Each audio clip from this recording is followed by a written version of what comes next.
Hi, welcome back to Wallflowers. So today we're talking about the big news that's happening in the UK today. So our flagship broadcaster, the BBC, British Broadcasting Corporation, is in turmoil. It seems everybody, all the presenters, sports presenters mainly, are revolting against them and have all walked out, leaving all the television schedules in chaos. So it started with the government on Tuesday making an announcement that a new immigration bill was coming in. So the immigration bill, the new law that they want to bring in, says anybody that's coming here illegally in boats or in the back of wagons will not be allowed to stay. They'll be detained for 28 days and then deported to either a safe country or back to where they came from. And this includes people coming from war-torn countries. And if it's not safe to deport them back there, then we'll deport them straight to Rwanda or places that are neutral. But a lot of lawyers and people are saying this is all illegal and you can't do it. So they could be getting sued, the British government. So that was the immigration bill that they've been arguing over this week. So just after they announced that, a leading footballer, sports presenter, tweeted on his Twitter feed that I'll read you the tweet that he put. He just put, "This is an immeasurably cruel policy directed at the most vulnerable people in a language that is not too dissimilar to that used by Germany in the 1930s. And this has caused a big uproar because politicians have come out saying, well, he shouldn't be saying that because he's a presenter on the BBC and the BBC is publicly owned and he shouldn't be saying that. He shouldn't have any views on anything like that. And the BBC's policy is they have to be impartial, but only like people in the news have to be impartial. It doesn't say anybody who works for the BBC has to be impartial. It's just news presenters and news readers and people who discuss the news. So he was arguing, saying, well, I can say what I like. What's he classed as, a sports He's pundit? a sports presenter. He used to be a footballer. He was an England footballer. He used to play for Everton as well. His name's Gary Lineker. So he come out and said that, and there's been a big kick-off about it. So the politicians have been getting involved, saying he should be sacked, he shouldn't be presenting this, it's called Match of the Day. It's a football show that's on a Saturday night, and it's been running since the early 1960s. So it's probably the BBC's biggest programme that gets most viewers. So he's the presenter. So they were all saying he should be sacked or he should be suspended. The BBC said, we'll have a word with him and blah, blah, blah. So on Thursday, Gary Lineker come out and said he was looking forward to still presenting Match of the Day on Saturday, and he can't believe that it's blown out of all proportion, his tweet.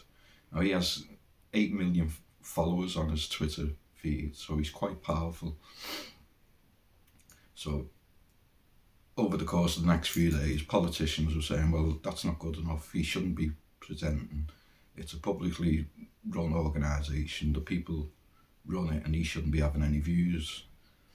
So it costs £159 to watch the BBC a year. You have to buy a TV licence, so it's funded by the public. So that's why the government were involved in saying, well, it's for the people and he shouldn't be having any views on this. And BBC should be impartial. So it turned out on Friday that Gary Lineker was being stepped down. He's been told that he can't present Match of the Day on Saturday night. So they thought they'd carry on with people who come in and fill in for him. But what's happened now, especially today, it's really snowballed today with everybody coming out in solidarity with Gary Lineker, and all the sports programmes across radio and television now have all been pulled because commentators aren't commentating nobody would step in for Gary Lineker. The two people that run the programme with him, two other footballers who talk about football and all the games that happen, they've said they are not appearing. The substitutes that normally come in for them have said they're not appearing. And all through the radio now, all the commentators have said they're not commentating on games today. So it's been a total meltdown in the BBC. So is this the end for the BBC or the beginning of the end of the BBC?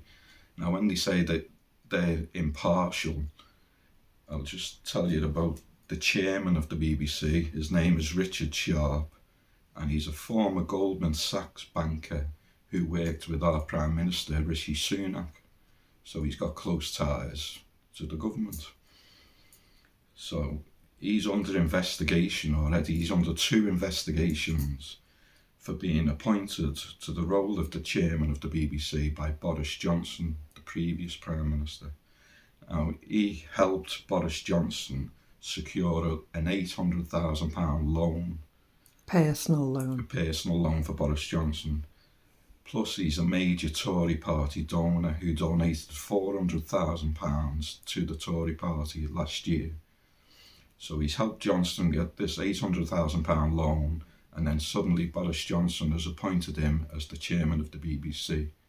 So how can he be saying the BBC should be impartial, that they can't come out in for one political party or another? So Gary Lineker's criticised the government and suddenly he's suspended. I wonder why. So the next person in line of the BBC is the Director General. His name's Tim Davie. Now, he stood as a councillor for the Conservative Party in a borough of London, and he was also a chairman of the Conservative Party in the Hammersmith and Fulham constitutions in the Conservative Party in the 1990s. So another impartial fellow that's involved in the BBC. And they're meant to be the flagship broadcaster that are impartial on everything.